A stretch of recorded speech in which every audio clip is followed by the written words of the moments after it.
Hello दोस्तों, मैं आपको एक अपनी ज़िंदगी का बहुत ही डरावना किस्सा सुनाने जा रहा हूँ जो कि मेरे साथ मेरे एग्ज़ाम टाइम के समय हुआ था।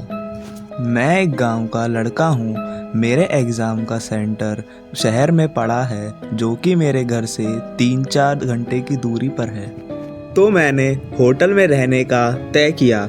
कई होटल देखने के बाद मेरे को एक होटल बहुत पसंद आया जो कि शहर के बीचों बीच था। वह होटल की फैसिलिटीज़ बहुत अच्छी थी। उस होटल में मैंने खाना खाया और फिर पढ़ाई करने बैठ गया। मैं पढ़ाई करके 12 बजे तक सो गया।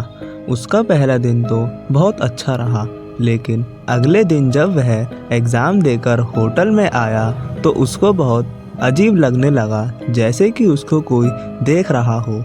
फिर उसको पता नहीं क्यों डर लगने लगा। फिर उसकी धीरे धीरे सांस फूलने लगी और घबराहट बढ़ने लगी। वो एक धार्मिक इंसान है, पूजा पाठ और जाप भी बहुत करता है। वह कल एग्ज़ाम की तैयारी करके सो जाता है, लेकिन उसकी घबराहट कम नहीं हो रही थी क्योंकि वह होटल में पूजा पाठ कम कर पा रहा था। उसकी दूसरी रात भी बहुत अच्छी गई और जब वह तीसरी रात होटल में सोया, फिर उसकी नींद रात को 3 बजे खुल जाती है। उसको ऐसा एहसास होता है कि उस पे कोई नज़र रखे हुए है या फिर उसको कोई देख रहा है। वह घबराहट के मारे उठ जाता है और कमरे में इधर उधर देखना शुरू कर देता है। फिर उसको कमरे में कुछ नहीं मिलता तो वह डर जाता है और फिर बेड की तरफ जाने लगता है।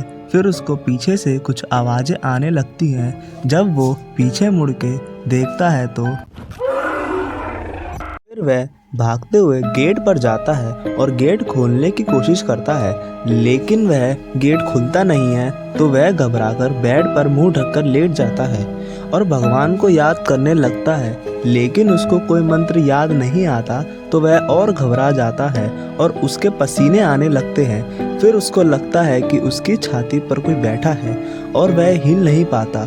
और फिर वो ध्यान से भगवान को याद करने लगता है। तब उसको अपने ही जो मंत्र और चालीसा याद भी नहीं आते, वह उसको याद आने लगते हैं और उसको भगवान की तस्वीर सामने दिखने लगती है और उसको महसूस होने लगता है कि उसकी छाती का जो वज़न था वो धीरे धीरे कम होने लगता है और उसकी घबराहट भी कम हो जाती है और उसको अपने आप ही आँख लग जाती है।